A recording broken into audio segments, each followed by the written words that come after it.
2023 is here and it's looking mighty alright. Can you smell the opportunity? No, ma, but I can smell your not bullshit. you again, man. Get the fuck out of here. Anyways, this week I'll talk to you about Matthew, Mr. Cool Cat McConaughey. Now, this charming southerner seems to have come out of the golden pussy because all the movies he acts in automatically receive a unique kind of sass. But let's dig into his career like a horny freshman in the punch bowl on prom night and let's talk about Dazed and Confused. Here he plays a doby smoking, drink driving, pervy mustache wearing schmoozer.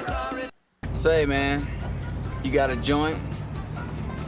No, not on me, man. It'd be a lot cooler if you did. In fact, the only thing he likes more than joints are underage I get girls. older, they stay the same age. Okay, maybe this kind of language is not legal today, but back in that day, before the internet, kids had to find other means of entertainment.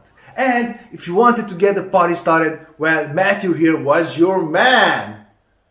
In Lone Star, although he has limited screen time, he proves that he can deliver a cool as ice, strong as a parmesan performance. Here he plays a deputy who stands up to an asshole corrupt sheriff and makes him vanish into thin air. Poof! In a TV, his life is turned upside down when he agrees to be followed, taped and televised 24/7. Yeah, great idea. So we get to see him drink and flirt with the ladies, scratch his balls in the morning and banter with his brother from another mother, Woody Harrelson. Now these two have such good on-screen chemistry that they'll be teaming up throughout their careers quite a few times. Anyways, being on Big Brother sucks because, you know, your sex life is televised and shit, so he doesn't want to do that, so he blackmails his way out of the contract to get the girl. And getting the girl is what he does through the first half of his career, when he gets stuck in a rut of first good then mediocre rom-coms, like How to Lose a Guy in 10 Days, The Wedding Planner, The Ghosts of Girlfriend's Christmas Past, and so on and so on. Of course, there are some notable exceptions, like playing Van Zandt, a bold, angry dragon slayer. No, I'm not fucking with you. In Reign of Fire, he outshines the likes of Christian Bale and Gerard Butler, which is not an easy thing to do. He takes badassness, well, if that's not a word, it should be, to the next level when he attacks a mama dragon with an axe like he's fucking Kratos. Another exception is Two for the Money, where he goes toe to toe with the one and only Al fucking Pacino. Here, he sells sports gambling tips to stupid schmucks so they don't lose Junior's college fund. And by doing that, he earns a bit of dough and Pacino's respect. You're gonna have to rip it out of my fucking Maybe not talons. so much his respect, but he learns that just because you're really good at something, it doesn't mean you should fucking do it forever. So he then suddenly stopped doing rom-coms with the risk of unemployment. Keeping in mind that being unemployed when you're a movie star is not like when I was left penniless during COVID. Anyways, he even came up with a new catchphrase, the McConaissance, because one catchphrase ain't good enough for you, you greedy bastard. Look who's funny. Anyways, upon the dawn of his McConaissance, he started working on meatier and riskier roles, like the first season of True Detective, where he teams up with Woody again, but believe it or not, he is not the good-looking get-the-girl cop. No. He is the hobo-looking, alcoholic, damaged one who has to drink a six-pack while being questioned by the police. On off His days I start performance drinking here at noon. is almost You flawless. don't get to interrupt that. When I say almost, I mean in real life he clearly smokes reefers and not cigarettes, because this is clearly not the way to smoke a red apple. Anyways, he got the praise he deserved by winning an Emmy for this role, and soon after that he received a big baldy for his role in Dallas Buyers Club, where he plays an underweight, oversexed cowboy with a nasty case of HIV.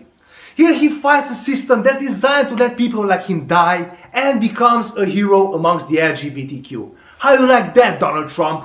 He then strips to bare bottom in Magic Mike and shows the women what they've been missing. He plays Dallas, an old hound of a male stripper in charge of a gang of rainy men. And he sells them like a preacher selling the Lord Almighty. And the women get all hot and bothered and want his big Texas salami. Why am I doing this? In The Wolf of Wall Street, he tries to explain the stock market through some weird whistle beat castrated crow shit. I can't explain it, but it's really fucking cool. Then he takes a step and describes the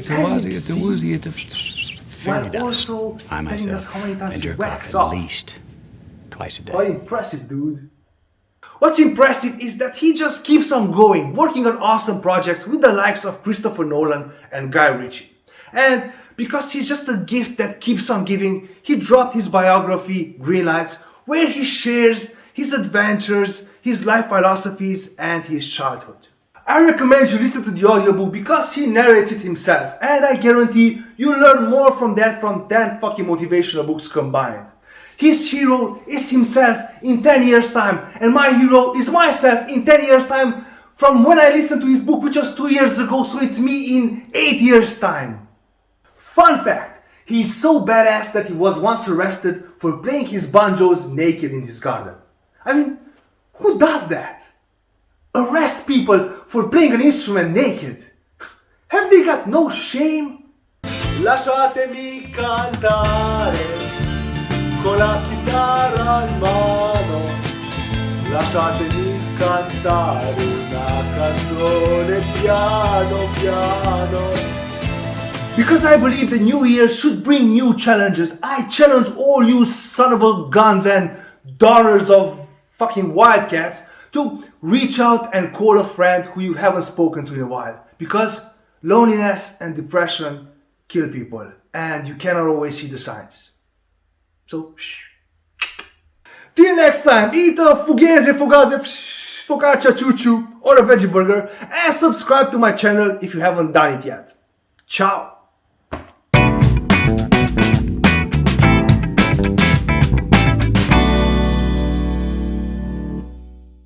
Fuck your veggie burger.